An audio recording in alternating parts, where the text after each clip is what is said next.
with my mummy and my big brother Tommy in the living room, and we are playing with the building blocks. I'm feeling hungry and my tummy keeps rumbling. But it's okay because I'm having fun. We are taking it in turns to put a building block on top of the tower. I'm very excited because the tower is getting very tall and it's my turn. I take a blue building block and place it very carefully on top of the tower. I hold my breath as I let go extra slowly. The tower stays standing, so Mummy smiles at me and shouts, "Yay!" Tommy puts the last block on top of the tower and it stays standing. Mummy and Tommy start clapping, so I clap too. "Shall we play again?" Mummy says. "Yes," I say, and I jump up. I'm taller than the tower now because I'm a big girl, and I push it down with my hands. Crash! Fall down, I shout. Mummy and Tommy start laughing, so I laugh too. I am happy. This is a good game. My tummy's rumbling again. Someone's coming through the door. It's Daddy! I'm jumping up and down and I run over to him and shout, "Daddy!" He's been at work all day and I missed him so much. I stretch my arms up towards him because I want him to pick me up in his big, strong arms. He is very strong, my daddy. "Is tea not ready?" he says as he looks at Mummy. He's no longer smiling and I'm worried. "There's glass all over the floor," he says. His voice sounds different. Maltesers are crushed into the carpet too. Mummy says we could clean it up later, but maybe we should have done it sooner because Daddy's not happy. "Tommy, get up," he says. We all go into the kitchen and he puts me down and starts grabbing my arms and legs and he does the same to Tommy. "You're not cut," he says. "I don't know what all the fuss is about. We were just playing," says Mummy. But Tommy still looks frightened, Daddy still looks worried, and I'm starting to cry. And I'm clinging on to Daddy because I know he can make it all better. And then he smiles at me and hugs me and says, "Mummy's not very well, but everything's going to be okay." And I know it will, because Daddy says so.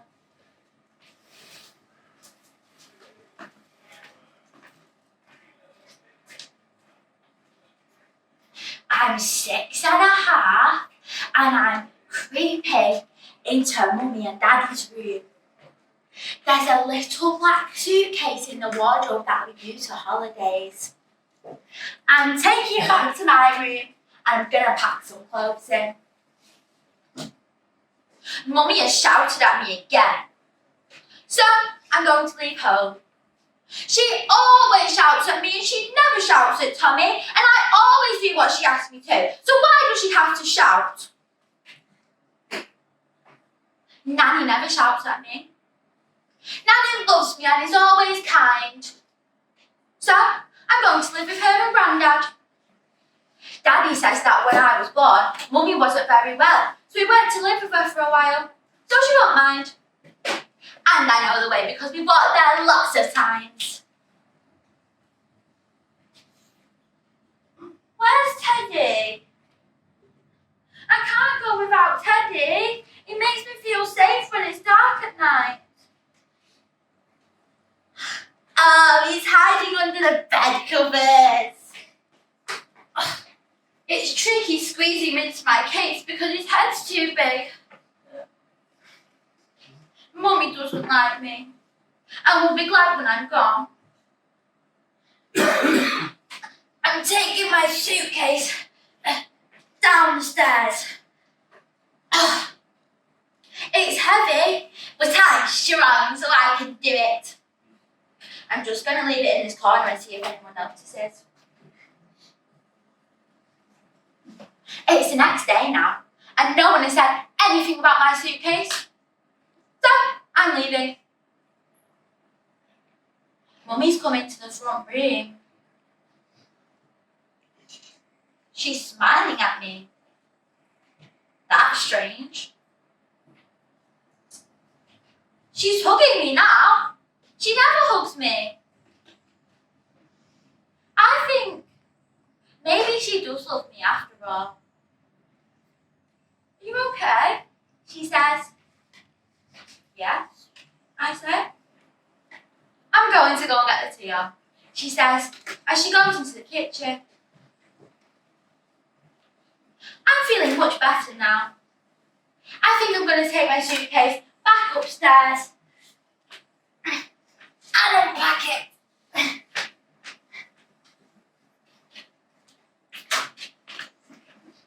I'm nearly 10 and I'm playing with my friend. Someone's left an old car tyre in the ditch at the bottom of our street and we're going to pretend it's a boat. We've got our wellies on and we're getting into the water. This is fun. We're pulling the tyre into the water. My friend has the first turn. She gets into the tyre and I begin to pull. But the tyre keeps sinking further into the water. I'm pulling, but my hands are slipping away and I can't get it across the water. Splash! I'm lying back in the water, dripping wet. But it must look funny because my friend can't stop laughing at me. I stand up and I see that there's blood on my hands. Where did that come from? I've got a deep cut in my right hand.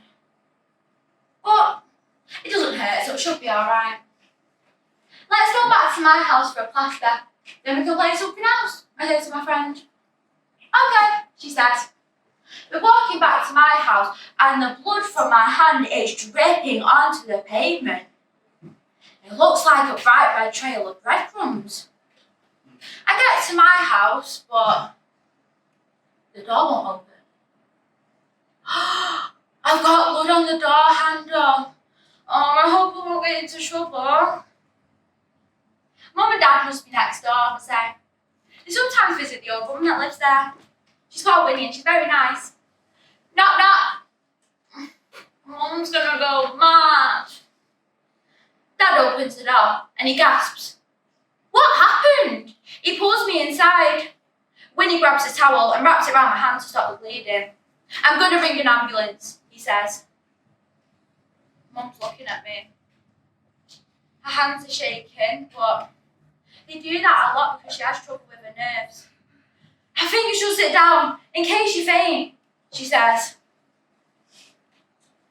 But now she's laughing. Why is she laughing? And even though I don't feel dizzy, I sit down and wait for the ambulance. I don't know what all the fuss is about because I feel fine. Dad tells my friend to go home. How did you do this? Says Mum. I fell in the ditch. There's broken glass around there, says Winnie. Bet that's how she did it. I don't tell them what really happened because otherwise I might get into trouble.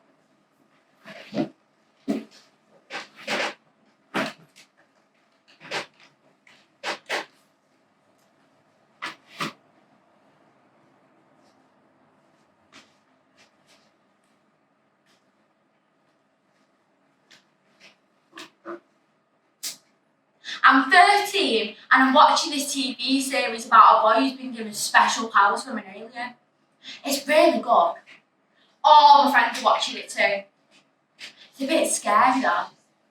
So, he's been kidnapped by scientists and he's locked in this room. I can't wait to see what happens. I think the alien's going to unlock the door using his mind powers.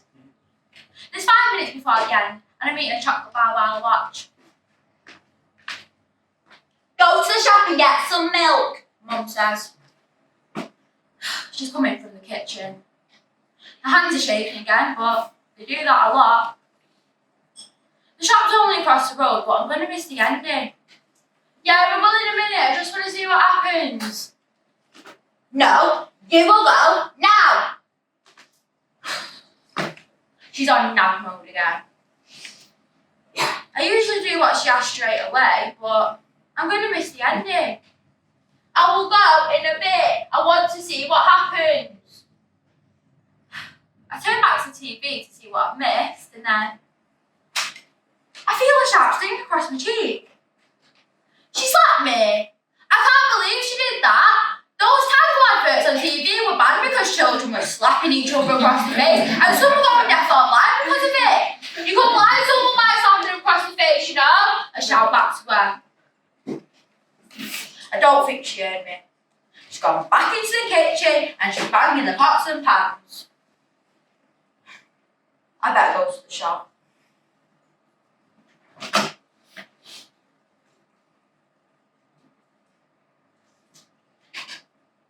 I'm 15 and I'm watching telly. I've finished drinking my Vimto, so I put the glass on the coffee table. Hang on. Last time I did that, Mum nagged me. I shouldn't just leave it on the coffee table for her to pick up. I should pick it up and put it in the kitchen. She's always having a go at me about something. So I try keeping one step ahead to avoid getting wrong down. Right, so I'm taking it into the kitchen and putting it in the sink. Hold on. Last time I did that, she complained again. I shouldn't just leave it in the sink for her to wash up. I should wash it up and put it on the drainer. That's what she wants. That's what she gets. There. It's washed up and it's on the drainer. She can't shout at me now. So I can go back and watch TV. It's not much on. I'm just looking for some cartoons. Crash! That made me jump. Came from the kitchen.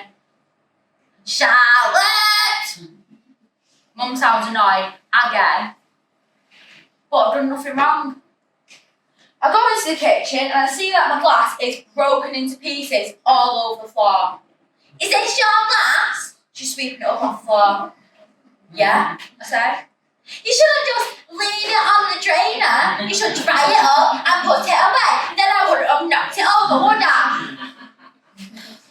She's giving me that look. No matter what I do, she will always find something to have a go at me about, and I'm sick of it. So you broke the glass, but it's my fault. Yeah, she replies. Anyway, she paps on, you should tidy your room. It's a mess. You don't ask Tom to do his room. This is another thing that winds me up. Mum's got this dark ages view that boys don't have to do housework. But I'm a girl, so I have to do everything that she does and end up just like her. Well, I don't want to be anything like her. He's a boy, she says. Anyway, his room's only small. Then it wouldn't take him long to do it then, would it? I said. Don't chat back to the young lady. Your hands are on her hips now. Oh, well, you can talk to me however you like, even when I've done nothing wrong. This glass is all my fault because of you. I can see her hands are getting shaky and she's so angry, but I don't care. It's your fault, not mine. Nothing I ever do is good enough.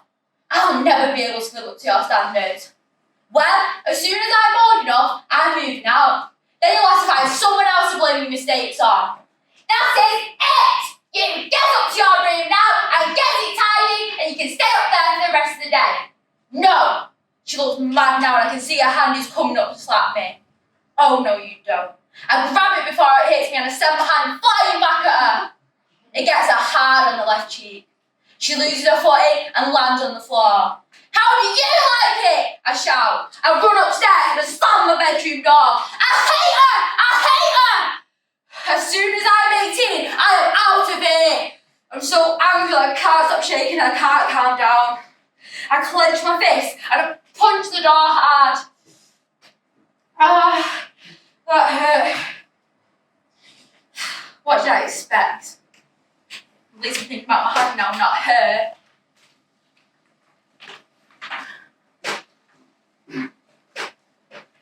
I'm 18 now, and I'm renting a house with a friend.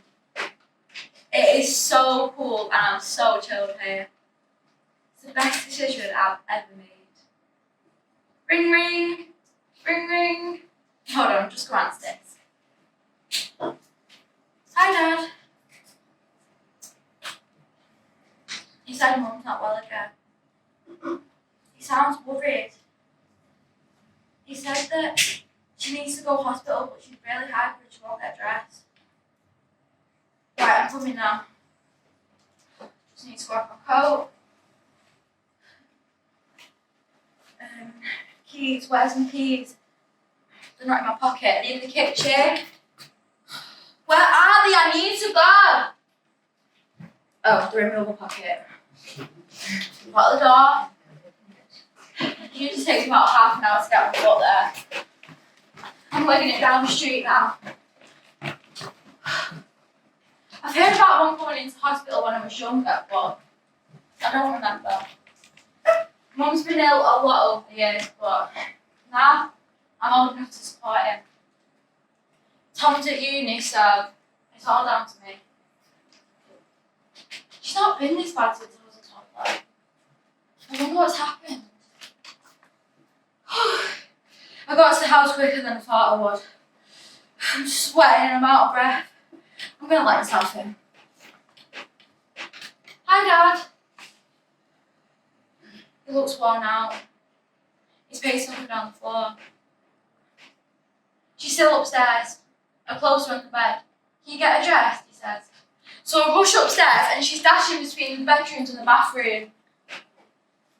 God, she's completely naked! Right, so this whole thing's really freaking me out now. I don't think I should be seeing her like this. But Dad needs me to do this for him. Deep breath. Hi, Mom. I don't think she can see me. I've got her by the arm. Come on, Mum. Let's get you dressed. I'm leading her back to the bedroom and I'm sitting her down on the bed. I feel like a mum trying to dress an overgrown child. Lift your leg, Mum. So I'm managing to get her knickers on, but she's not pulling them up. She's off again. How's she moving this fast? I grab a t-shirt from the bed and go after her. Mum, you need your top on. Right, so it's over red, but she's not putting her arms in. It's like she's forgotten what to do. Come on, let's get you back to the bedroom. Now she's like a wind-up toy and I'm pointing in the right direction. Sit down, Mum. Right, managing to get her arms into the sleeve, but it's hard because it's all heavy and floppy. And the other one. No, she's off again and I haven't done her trousers, socks or shoes. I don't think I could do this. But she needs to go to the hospital and she can't go like that. Come on, Mum. Back to the bedroom. She still isn't speaking to me or looking at me. Now I get why Dad's so tired. Right, so I've got her back in the bedroom. Maybe if I stand in front of the door, she won't be able to get out. There's someone coming up the stairs. I think it's Dad. Because there's a knock at the bedroom door.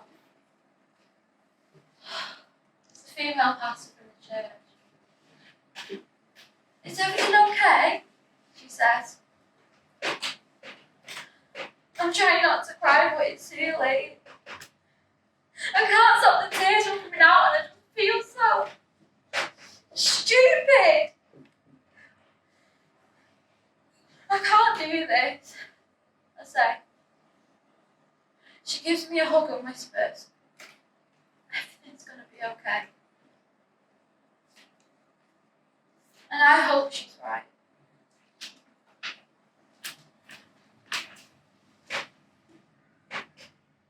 Mum's been on a mental health ward for a few weeks now. I'm visiting her with my dad.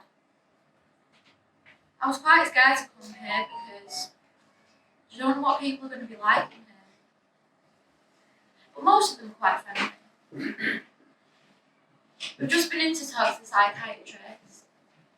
Mum's been diagnosed with bipolar, which makes sense because Dad says that whenever she's ill, she either just seems to be really hyper or just completely shuts down. Last time that happened, she had to get electric shock treatment because her medication wasn't working. She's still hyper, says Dad.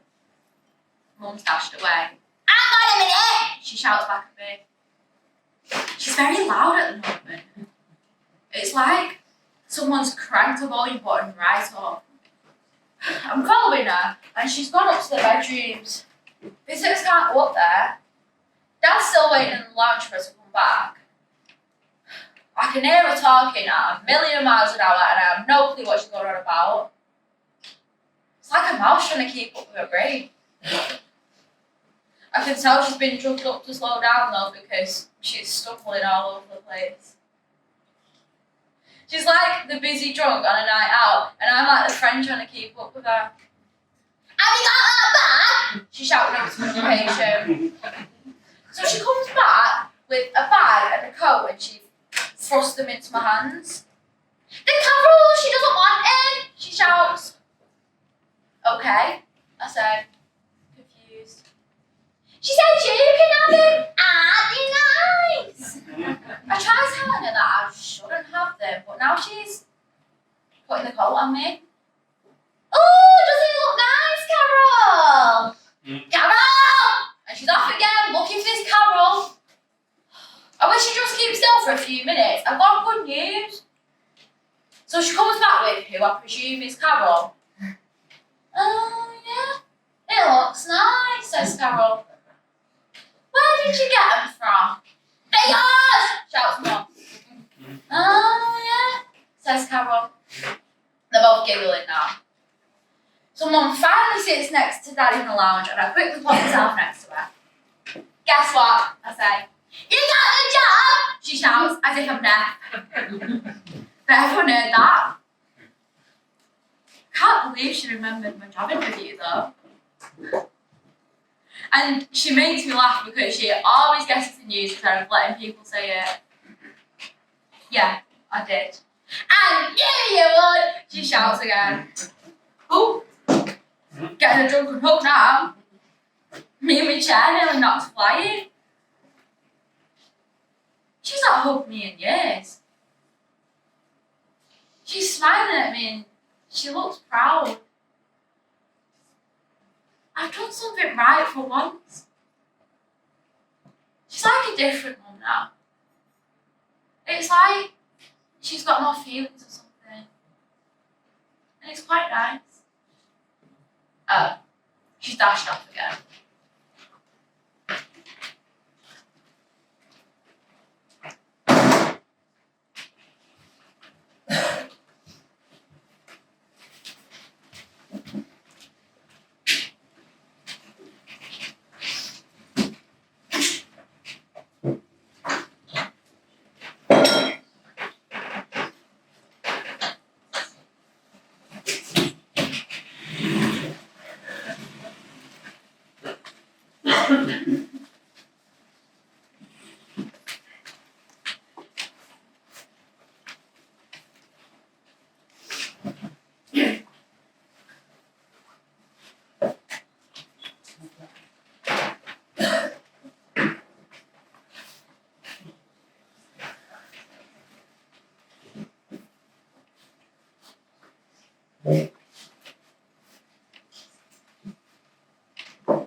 I'm in hospital having my first baby, and I could not be more excited.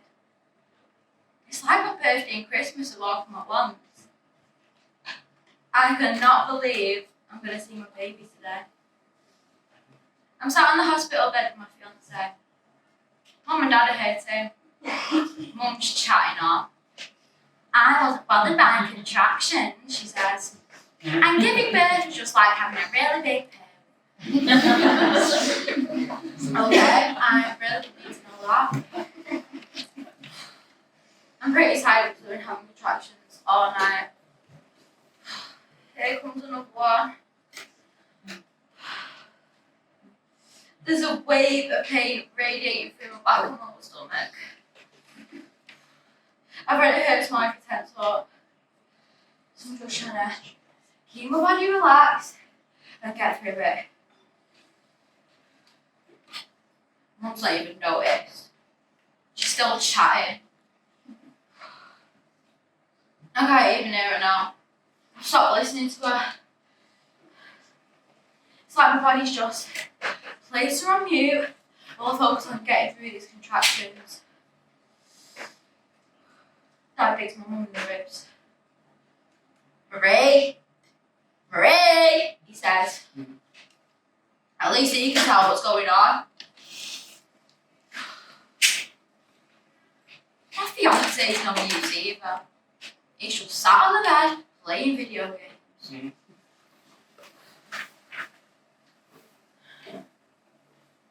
It's late evening now, and I've been pushing, but something isn't right.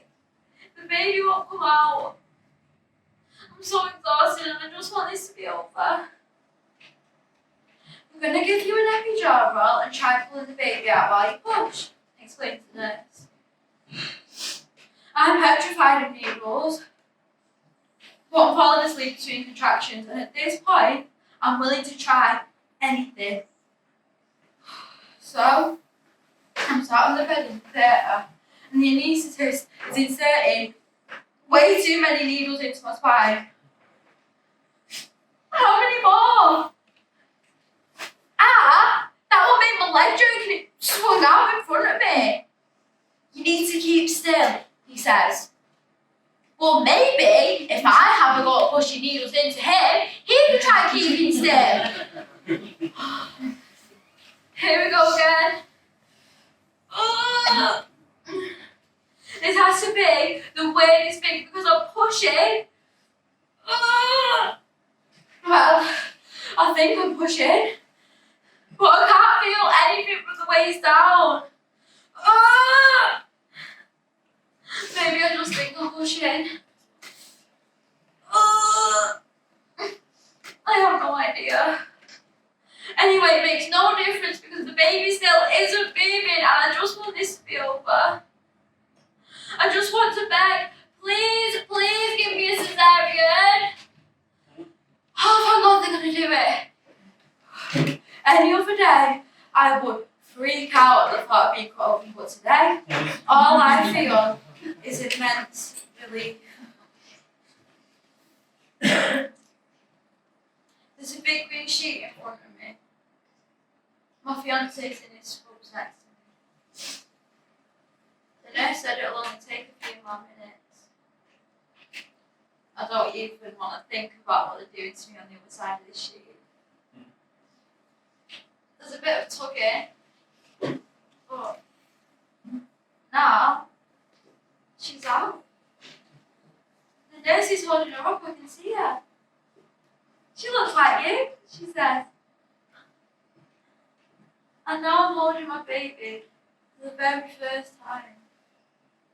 Tiny hands, tiny feet, the soft skin against my head, the blue eyes blinking. Hello, I'm your mummy. It doesn't feel real. I could stay like this forever in this perfect moment.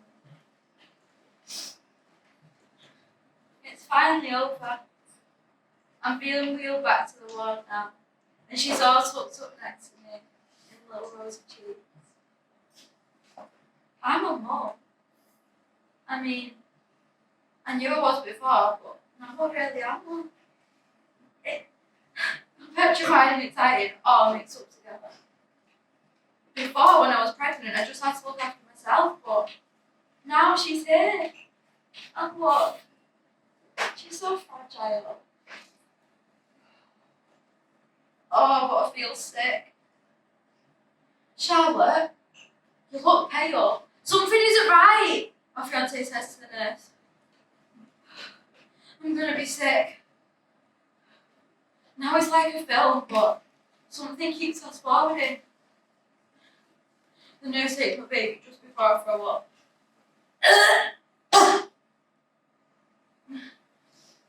You need to go back into surgery. Okay, you might have some internal bleeding, says the nurse. Oh, I feel hot and sticky and weak. There's a document in front of me.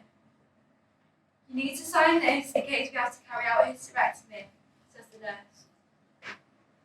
I look at my fiance. Just sign it, he says. I can barely hold the pen because my fingers are shaking.